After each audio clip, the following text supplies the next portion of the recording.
Hey guys, it's Reese from Spressator Cane Corso. I am out here with the girls, and Achilles is back. He is back. No longer do I have females in heat. Come on, Jade. Get from under there. There goes the big boy. There he goes. All 10 pounds lighter of himself.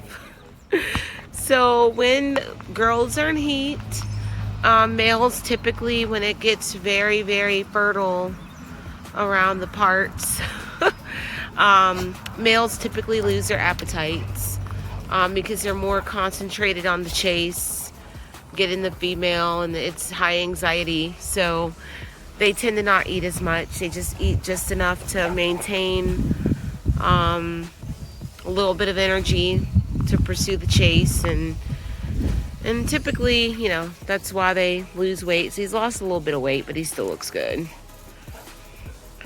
So here he is, back with the pack. Hey, Trinity, get down. Good girl. And as you see, they're wired up. They're up to their shenanigans. So yesterday I wanted to do the bath video, but I couldn't because it was just too cold. And today it was a little chilly early on. I had some things to do and it did warm up. But tomorrow it's going to be warmer. So I'm hoping that I can get it kind of midday for y'all, the bath time, because they do stink. They need baths. And I want y'all to see the before and after because they're so shiny after they've had a nice bath.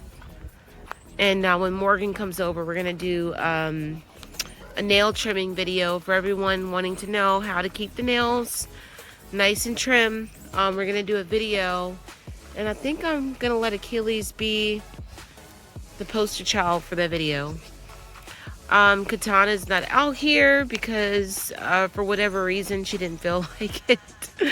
But I'm actually going to make her come out here in a second because she can't just stay in all day.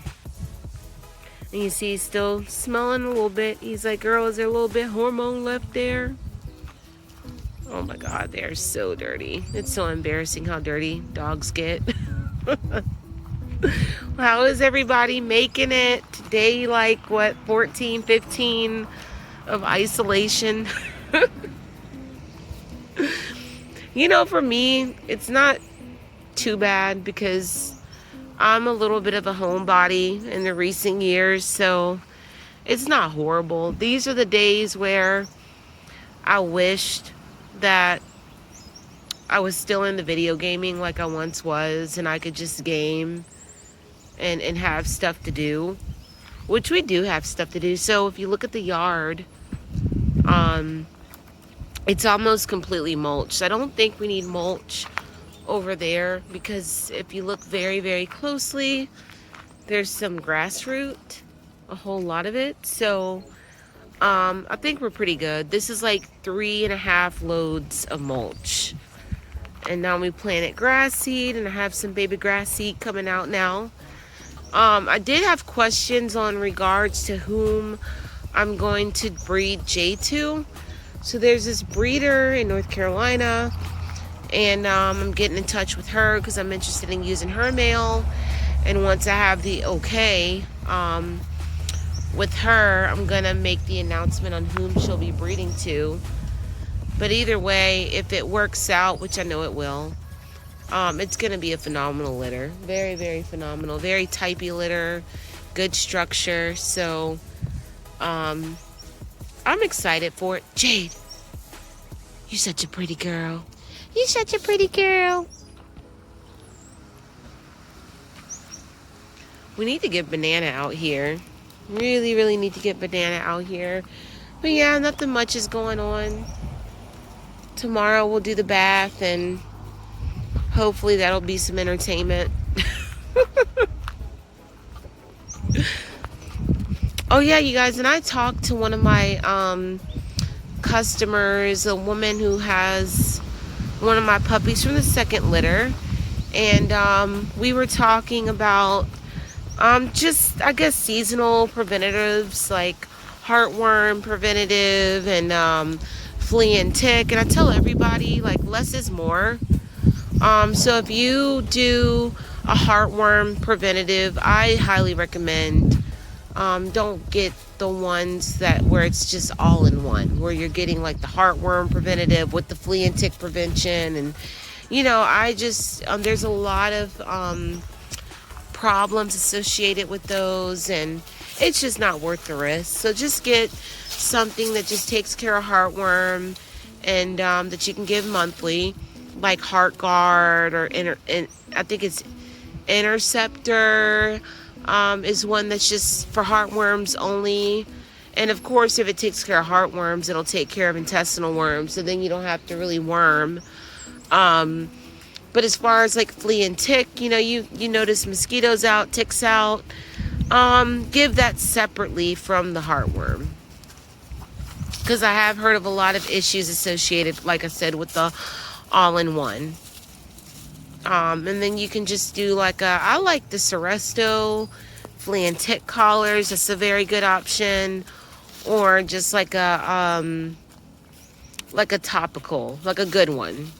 You don't want to get anything too cheap, because it'll cause skin irritation. It's so funny how when the door is open to this runner, they're in it. But but if I put them in it and I close it, what you doing, Jade? What you doing? So dusty. You're so dusty. If I put them in it and I close the door, it's like life is over.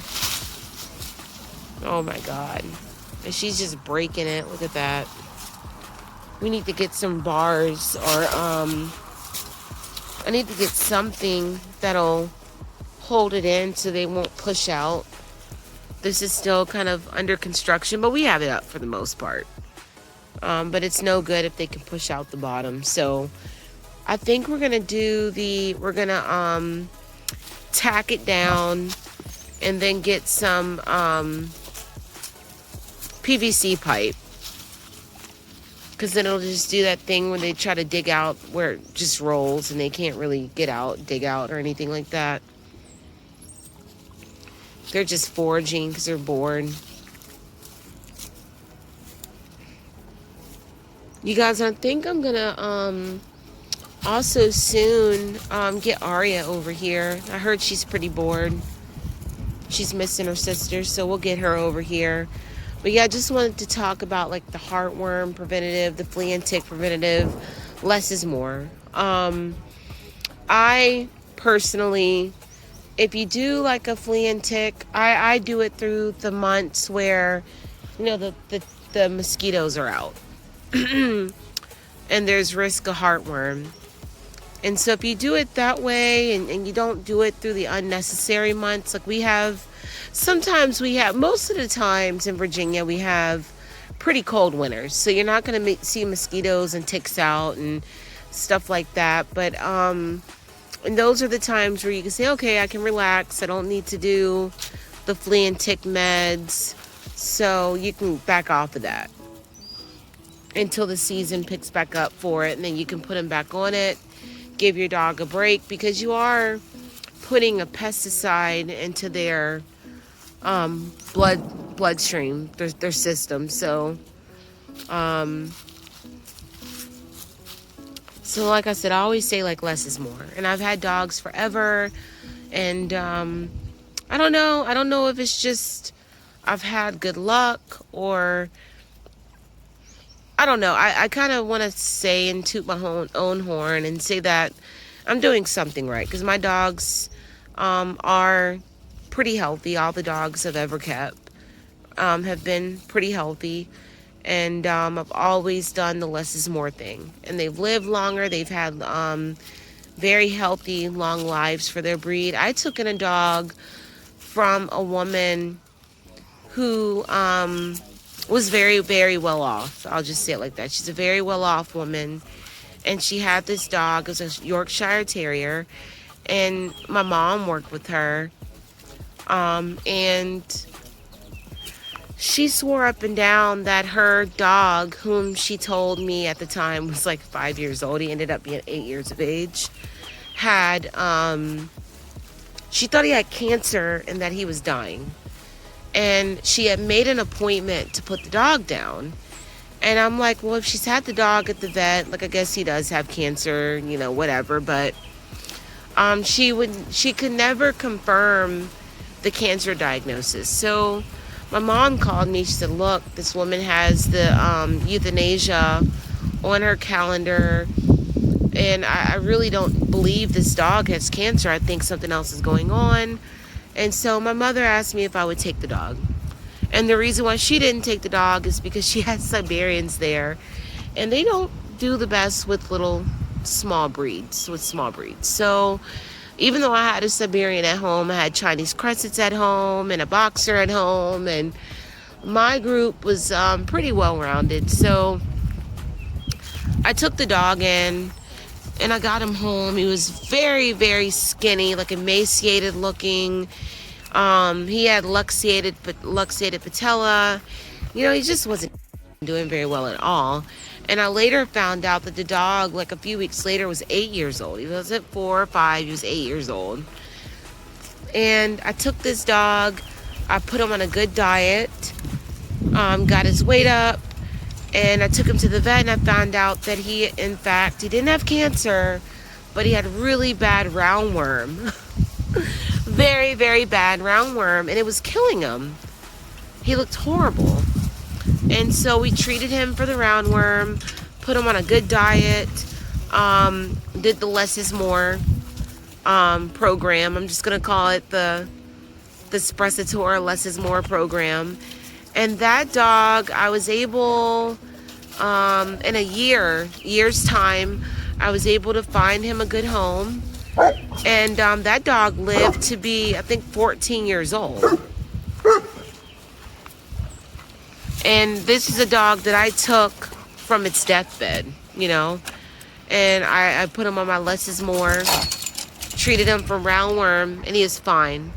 And lived to be pretty old, in my opinion, considering that he had came from a pretty bad situation. He would have been euthanized the day that if I didn't taking him that day. And maybe, you know, if y'all are interested in hearing about my Less is More program, I can go into it. I was thinking about doing a Patreon, because I know that, you know, the internet is very loud. People are very loud and very opinionated. And I know everybody doesn't care to hear my knowledge on how to raise a dog, how to have a healthy dog, a good fit dog, good conditioned dog. But I thought about maybe doing like Patreon or something like that, where I can go on and people that want to hear it can see it and benefit from my information. Molina, leave it. Jade is causing it. I'm just gonna let Molina whip up on her because Jade deserves it. Now I see that she's causing it. So yeah, if y'all are interested, let me know. Leave me comments in the description box, and I can do that and tell you exactly what I do, how I keep my dogs. And you know, how I keep my dogs is for me. You know, it works for me. It's been working for years. I have dogs that live to be old in age. You see my Siberian cow. He'll be 13 in July, and he's a very, very healthy dog. And I can tell you my secrets, how I do it, and I will let you go. I hope you have a great day, and I'll try when it's not really cold to get that bath video, because the Lord knows we need it over here. All right, you guys, have a nice day. I'll see you later. Bye-bye.